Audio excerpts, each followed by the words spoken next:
Mulai ke soal dong, let's move on.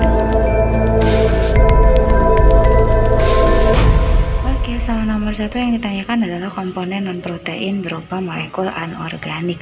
Berarti kita coba langsung dari option ya. Apoenzim itu adalah komponen enzim berupa protein, berarti bukan jawabannya. Sementara koenzim adalah komponen non-protein tapi berupa molekul organik. Kebalikannya ya, bukan jawabannya. Kofaktor adalah komponen dari enzim yang non-protein gitu ya. Sementara holoenzim adalah enzim keseluruhan dan gugus prostatik adalah komponen enzim yang non-protein juga anorganik. Jadi jawabannya adalah E.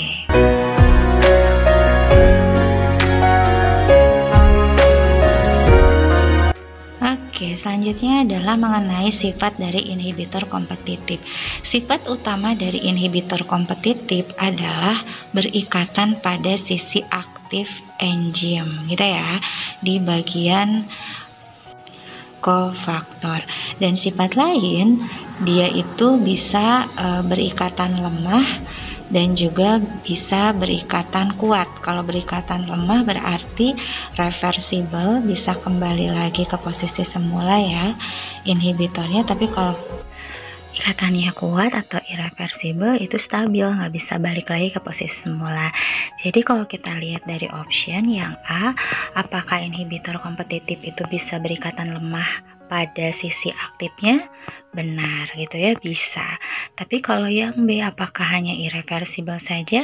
Tidak, karena bisa reversible juga gitu kan. Kemudian yang C, apakah dapat mempercepat reaksi enzimatis? Justru kalau inhibitor kan kebalikannya, menghambat. Yang D, apakah sama dengan pestisida DDT? Di mana pestisida DDT adalah contoh dari inhibitor non-kompetitif ya, di mana inhibitor non-kompetitif itu menempel pada sisi alosentris atau sisi lain pada enzim alosentris. Dan yang E, apakah inhibitor kompetitif itu memiliki struktur yang berbeda dengan substrat? Justru kebalikannya ya, inhibitor kompetitif itu memiliki struktur yang sama dengan substrat, makanya bersaing. Jadi jawabannya adalah A, karena memiliki sifat utama yaitu menempel pada sisi aktif enzim. Oke, untuk soal nomor 3, enzim manakah yang melakukan pemecahan protein? Kita coba dengan option A, amilase menguraikan amilum menjadi disakarida, berarti karbohidrat. Sukrase menguraikan sukrosa menjadi glukosa dan fruktosa, berarti karbohidrat. Kemudian tripsin merupakan enzim protein aktif yang menguraikan protein serta pepton menjadi dipeptida dan asam amino. Sementara tripsinogen merupakan bentuk enzim protein yang pasif dan akan diaktifkan menjadi tripsin oleh enterokinase di usus halus. Dan E, lipase merupakan enzim yang menguraikan lipid menjadi asam lemak dan glycerol. So, jawabannya adalah C, tripsin yang merupakan enzim protein aktif. Ya, untuk soal nomor 4 ini sebenarnya sudah tidak asing lagi ya. Pada saat sel dipanaskan berarti ada kaitannya dengan sifat enzim yang dipengaruhi oleh suhu, dan ketika suhunya terlalu tinggi maka akan mengalami denaturasi karena bersifat termolabil. Jadi jawabannya sudah pasti B. Ya, tabel yang terlihat merupakan tabel eksperimen enzim katalase pada liver ayam yang berfungsi untuk menguraikan H2O2 sebagai substrat menjadi produk berupa H2O dan O2, di mana pada percobaan ini H2O-nya terlihat dalam bentuk gelembung, sementara O2-nya atau produk O2 terlihat dalam bentuk nyala api. Dan di sini yang ditanyakan adalah kesimpulannya. Kita coba lihat, apakah A, kerja enzim katalase tidak dipengaruhi suhu? Justru di situ terlihat suhunya beda-beda dan hasil produknya pun keoptimalannya beda-beda ya. Kemudian apakah B, semakin rendah suhu semakin efektif? Pada suhu 30 derajat terlihat gelembung atau produk H2O-nya plusnya cuma 1 dan nyala apinya tidak ada, berarti tidak efektif kerja enzim. Apakah C, semakin tinggi suhu maka semakin efektif kerja enzim? Justru pada suhu 42 sebagai suhu tertinggi tidak terjadi atau tidak ada bentuk produk apapun. Kemudian apakah kerja optimalnya pada suhu 42 derajat? Tadi sudah terjawab ya, tidak ada produk apapun. Dan apakah kerja optimal suhu 37 derajat? Benar, karena terlihat plusnya ada 3 ya, baik itu produk gelembung H2O juga produk api atau O2 ya, itu maksimal plusnya 3. Jadi jawabannya adalah E. Ya, untuk soal selanjutnya yang ditanyakan adalah sifat kerja enzim. Kalau kita perhatikan, ujung substrat dengan ujung enzim memiliki bentuk yang sama dan ternyata mengalami kecocokan. Berarti ini menunjukkan mekanisme kerja enzim lock and key, di mana keduanya bekerja secara spesifik dan pada bentuk yang sama gitu ya, hanya untuk ujung yang sama. Jadi pasti jawabannya adalah D, bekerja secara spesifik. Iya, soal selanjutnya melihat gambar yang ditunjukkan itu memperlihatkan salah satu sifat dari enzim, di mana enzim akan menurunkan energi aktivasi untuk meningkatkan laju reaksi. Berarti ketika kita melihat definisi dari option ya, yang paling mendekati benar adalah B, mengurangi energi aktivasi yang diperlukan sehingga reaksi kimia berlangsung dengan cepat. Jadi jawabannya adalah B. Ya, soal berikutnya, respirasi aerob terjadi melalui beberapa tahapan. Dan untuk memasuki tahap siklus Krebs dari proses glikolisis, berarti asam piruvat harus masuk dulu ke tahap kedua, yaitu dekarboksilasi oksidatif, di mana dekarboksilasi oksidatif adalah perubahan asam piruvat menjadi asetil koenzim A menghasilkan 2 NADH dan melepas 2 CO2. Jadi jawabannya adalah A. Ya, untuk soal nomor 9 menunjukkan grafik dari pengaruh pH terhadap kerja enzim. Kondisi Q ini adalah kondisi asam. Salah satu contoh enzim yang bekerja pada kondisi ini adalah pepsin di lambung. Sementara R adalah kondisi pH netral. Contohnya ada katalase, juga enzim amilase, dan hampir kebanyakan enzim yang ada ya. Dan yang S adalah kondisi basa. Salah satu contohnya adalah tripsin yang dihasilkan di pankreas dan bekerja di usus halus. Jadi kalau ditanyakannya adalah mengenai Q, maka option yang paling tepat tentunya adalah C, yaitu enzim pepsin yang bekerja optimum pada kondisi asam. Ya, untuk soal selanjutnya adalah mengenai produk glikolisis. Kita tahu bahwa hasil dari glikolisis itu adalah 2 ATP, 2 asam piruvat, dan 2 NADH. Dan sudah pasti jawabannya adalah C, 2, 5, dan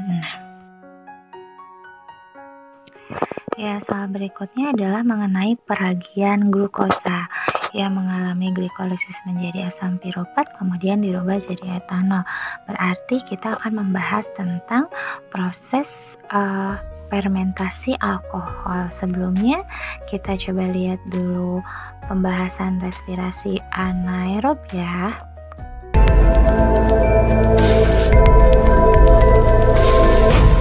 Proses respirasi anaerob yang disebut juga fermentasi merupakan proses respirasi pada kondisi rendah oksigen atau tidak ada enzim mitokondria, dan di sini tidak menjadikan oksigen sebagai akseptor utama elektron. Tahapannya tidak sebanyak proses respirasi aerob ya. Juga jumlah energi yang dihasilkan hanya sebanyak 2 ATP saja. Sementara pada respirasi aerob dihasilkan 38 atau 36 ATP. Dan proses respirasi anaerob berlangsung hanya di sitoplasma, tidak melibatkan mitokondria. Respirasi anaerob dibagi menjadi 2, ada fermentasi asam laktat dan alkohol. Proses fermentasi asam laktat diawali dengan proses glikolisis ya. Jadi ini persamaan antara aerob sama anaerob, sama-sama melewati proses glikolisis. Nah, selanjutnya asam pirupatnya itu akan dioksidasi oleh NADH, sehingga setelah menerima elektron akan menangkap H+ dari NADH-nya juga dan akan menghasilkan asam laktat dibantu oleh laktat dehidrogenase. Jadi produk asam laktatnya ini merupakan hasil dari reduksi asam piruvat setelah menerima H+ juga elektron dari NADH ya.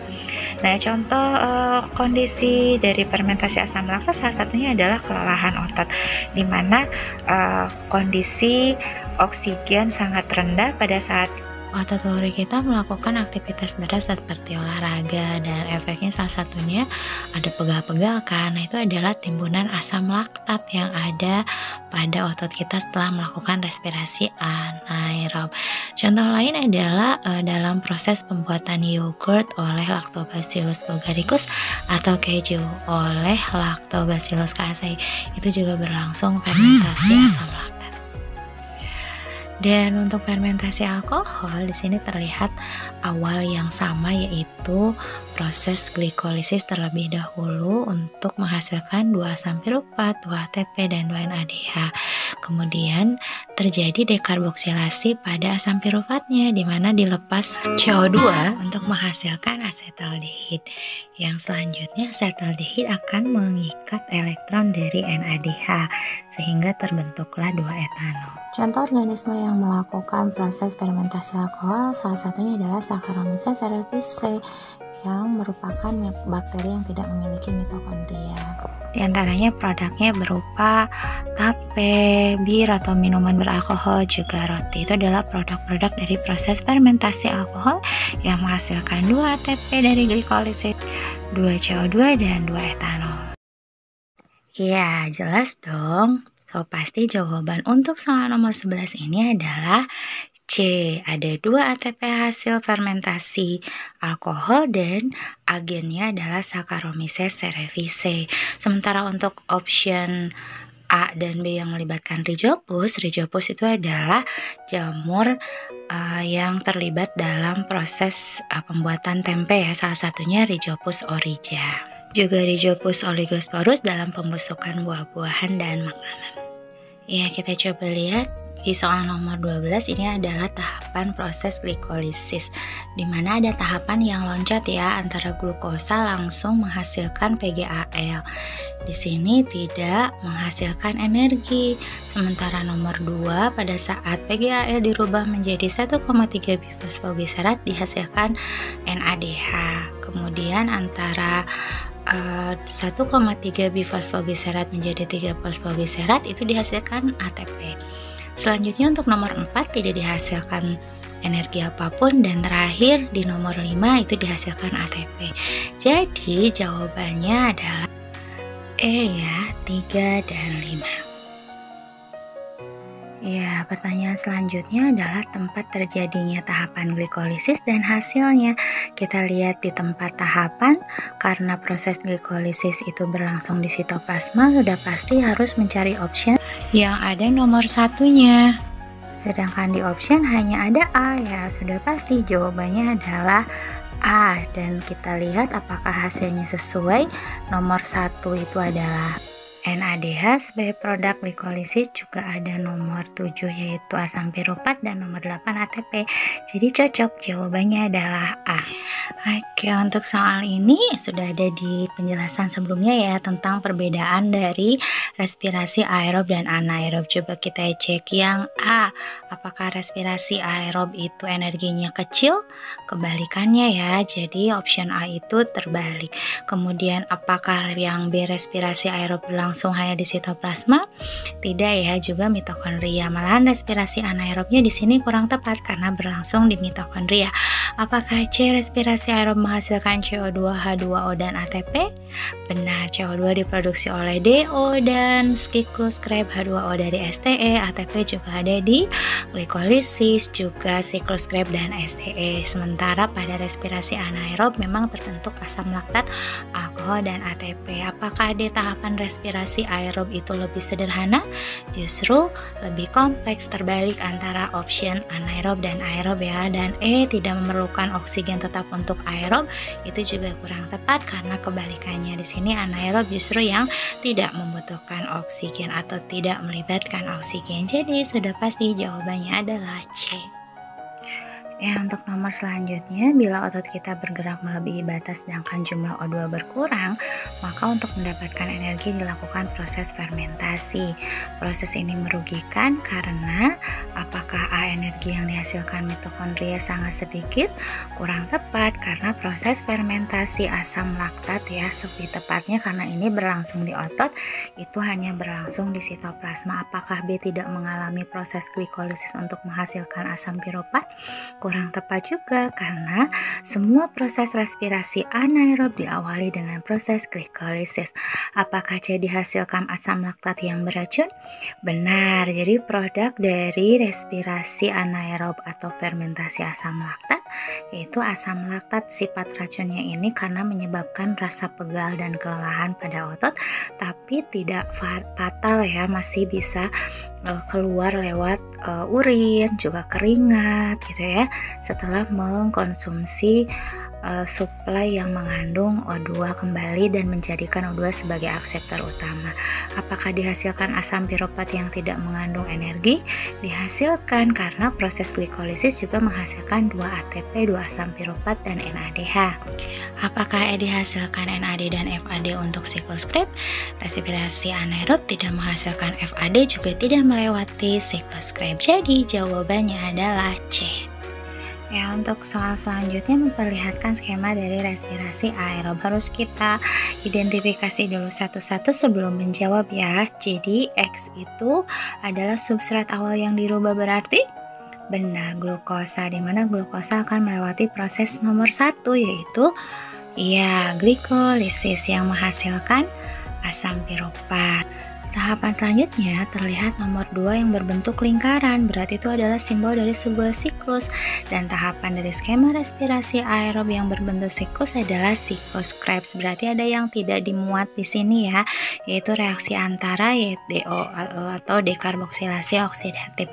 Kemudian masuk ke Y, sebuah reaksi yang menghasilkan H2O, berarti adalah tahapan terakhir, yaitu benar, sistem transfer elektron. Berarti bila ditanyakannya adalah X dan Y, maka jawabannya adalah glukosa dan transfer elektron, dan itu sudah pasti A. Ya, untuk soal selanjutnya adalah sumber utama penghasil ATP pada respirasi adalah lewat tahapan transfer elektron.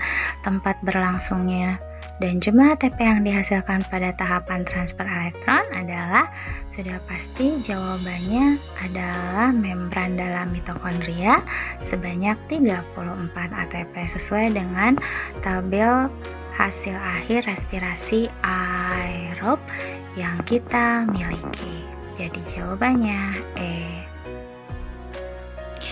Selanjutnya, respirasi aerob menghasilkan ATP lebih banyak dibandingkan dengan respirasi anaerob. Karena respirasi anaerob apakah merupakan katabolisme sempurna menghasilkan CO2 dan O2? Tidak, kurang tepat ya, hasilnya juga kurang tepat. Apakah B, respirasi anaerob tidak menggunakan O2 sebagai akseptor? Benar, di mana asam laktat menjadikan asam piruvat sebagai akseptor elektron, sementara fermentasi alkohol menjadikan asetaldehid sebagai akseptor. Apakah C menggunakan asam piruvat sebagai substrat? Tidak, karena ATP dihasilkan pada saat proses glikolisis di mana glukosa menjadi substrat. Apakah dia memberikan elektron kepada hidrogen dari NADH kepada asetaldehid? Tidak untuk semua fermentasi. Dan apakah E terjadi karena kurangnya oksigen untuk mengoksidasi piruvat?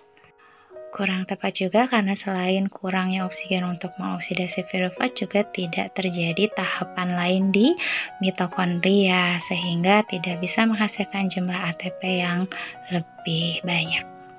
Karena seperti kita tahu, ATP terbanyak itu sebenarnya dalam proses respirasi dihasilkan pada tahapan STE atau sistem transfer elektron yang berlangsung di membran dalam mitokondria.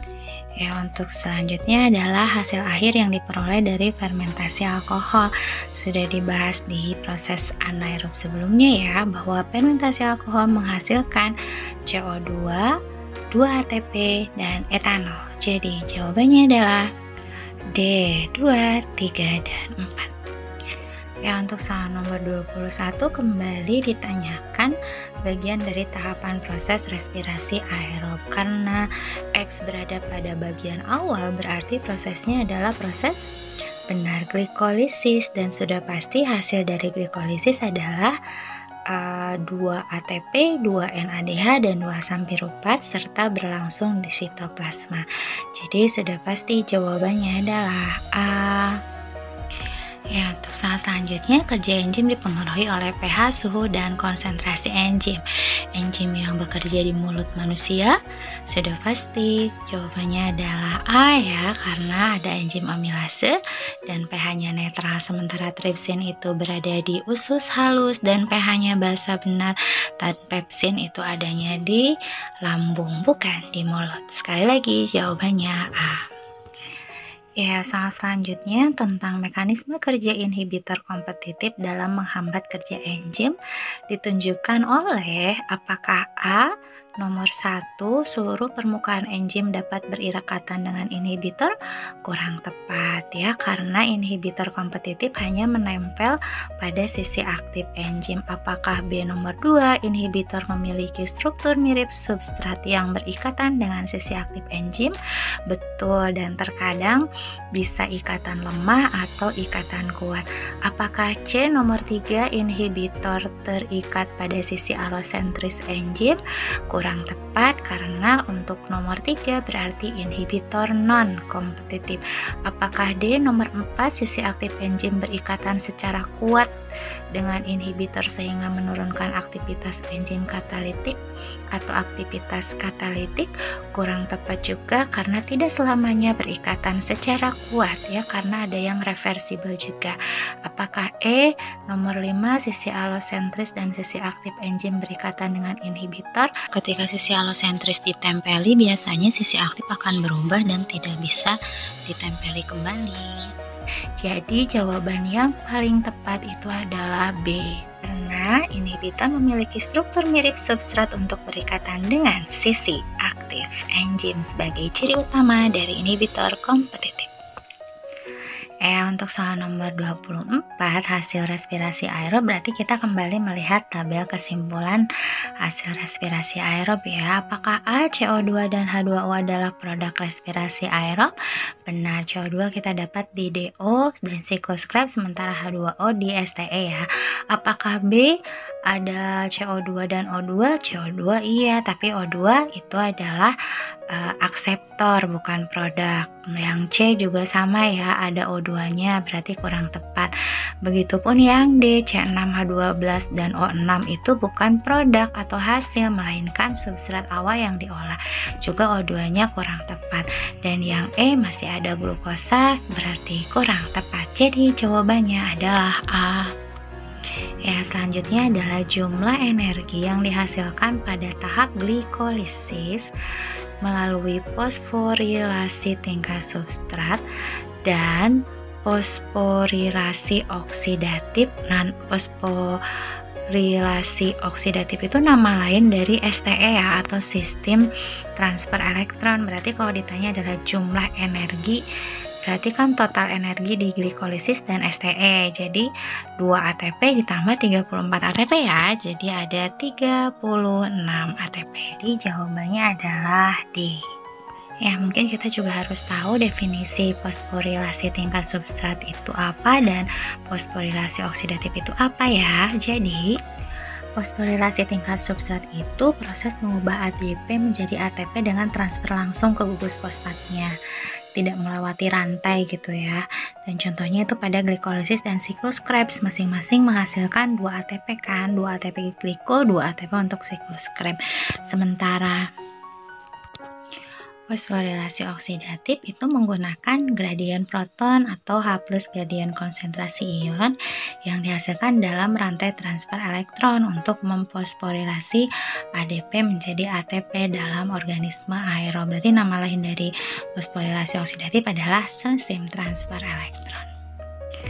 Ya, untuk soal selanjutnya ini adalah persamaan reaksi glikolisis. Kita langsung lihat option aja ya, karena ditanyakannya yang pertama itu adalah substrat awal, berarti cari option yang di awalnya tuh ada glukosa, karena kita tahu glukosa adalah substrat awal dari proses glikolisis. Berarti optionnya antara B dan C gitu ya, kita minimalisir option. Setelah itu apakah A yang selanjutnya itu terjadi perubahan ATP jadi ADP atau ADP jadi ATP? Tentunya ADP menjadi ATP, dan option yang ada ADP-nya di awal itu adalah C kan ya. Itu untuk jawaban bagian B. Sementara untuk C dan D hasilnya, hasil akhirnya mana yang hasilnya asam pirufat, NADH, dan 2 ATP, itu pun jawabannya C. Jadi sudah pasti jawabannya adalah C, glukosa dan 2 ADP serta 2 pirufat, 2 NADH, dan 2 ATP. Yang selanjutnya adalah soal mengenai jalur fermentasi. Kalau kita lihat sih ada asetaldehid, ini berarti fermentasi alkohol, karena asetaldehid adalah akseptor elektronnya ya. Jadi untuk nomor 1 sudah pasti ini jawabannya adalah CO2, karena terjadi proses dekarboksilasi ya pada asam piruvat yang melibatkan piruvat dekarboksilase. Kemudian nomor 2-nya adalah NAD, karena NADH-nya akan dioksidasi oleh asetaldehid di sini ya, sehingga menghasilkan etanol. Nomor 3, jadi jawabannya adalah B. Ya, untuk soal selanjutnya adalah pertanyaan tentang respirasi sel pada glikolisis yang terjadi secara anaerob, di mana 1 molekul glukosa akan menjadi berapa coba? Benar, 2 molekul asam pirufat, sama dengan proses respirasi aerob ya, di mana proses glikolisis menghasilkan 2 asam pirufat, 2 ATP, dan 2 NADH. Jadi jawabannya adalah E. Ya, soal selanjutnya adalah pada proses respirasi sel zat lemak sebagai sumber energi masuk ke dalam siklus Krebs dalam bentuk. Nah, kita lihat dulu skema hubungan antara mekanisme katabolisme karbohidrat dan lemak juga protein ya. Keterkaitannya seperti apa? Nah, untuk katabolisme lemak akan dipecah dulu menjadi asam lemak dan gliserol, di mana gliserol seperti kita lihat pada skema itu akan dirubah dulu menjadi gliseraldehid, bagian dari proses glikolisis untuk selanjutnya menjadi asam pirufat dan masuk ke tahap dekarboksilasi oksidatif, baru masuk ke siklus Krebs. Jadi ada 2 tahap, glikolisis dulu berupa gliseraldehid, baru masuk ke DO. Sementara untuk yang asam lemak itu akan langsung masuk ke tahapan dekarboksilasi oksidatif gitu ya, dirubah langsung menjadi asetil koenzim A. Jadi apakah A, asam lemak yang dipecah menjadi asetil koenzim A, dan gliserol yang dipecah menjadi gliseraldehid? Benar jawabannya ya. Berarti kenapa tidak B, gliserol yang dipecah menjadi asetil koenzim A? Harusnya dipecahnya jadi gliseraldehid. Kenapa tidak C, asam lemak dipecah menjadi gliseraldehid? Harusnya asam lemak itu jadi asetil koenzim A. Kenapa tidak D, asam lemak dan gliserol dipecah menjadi asetil koenzim A? Karena walaupun dua-duanya pada akhirnya akan masuk ke DO, gliserol harus dipecah dulu menjadi gliseraldehid melewati fase glikolisis. Dan kenapa jawabannya tidak E, asam lemak dan gliserol dipecah menjadi gliseraldehid? Karena asam lemak tidak melewati fase glikolisis atau jadi gliseraldehid ya. Jadi jawabannya yang paling tepat adalah A. Ya, untuk soal terakhir yang ditanyakan adalah pernyataan manakah yang merupakan hubungan antara metabolisme lemak dan karbohidrat. Nah, apakah yang nomor 1, glukosa merupakan pembentuk lemak dan protein? kurang tepat ya, karena glukosa, lemak, dan protein adalah 3 substrat awal yang terpisah. Selanjutnya nomor 2, apakah deaminasi protein menghasilkan gula dan urea? Kita lihat di sini deaminasi protein memang menghasilkan urea, tapi tidak menghasilkan gula, melainkan langsung membentuk asam pirufat ya. Jadi masuk ke jalur glikolisisnya itu produknya berupa asam pirufat. Kemudian apakah nomor 3, respirasi pada mitokondria menghasilkan ATP, CO2, dan H2O? Benar, karena memang tiga-tiganya memasuki jalur siklus Krebs pada akhirnya, berarti di situ dihasilkan ATP, CO2, dan pada saat masuk ke rantai elektron akan menghasilkan H2O. Dan yang terakhir, apakah gliserol memasuki proses metabolisme karbohidrat antara glukosa dan pirufat? Benar, yaitu gliserol dipecah menjadi gliseraldehid yang merupakan metabolisme antara glukosa dan pirufat. Jadi jawabannya adalah E, 3 dan 4. Oke, itu tadi sesi pembahasan soal katabolisme kita di video kali ini. Dan good luck ya semua. Assalamualaikum.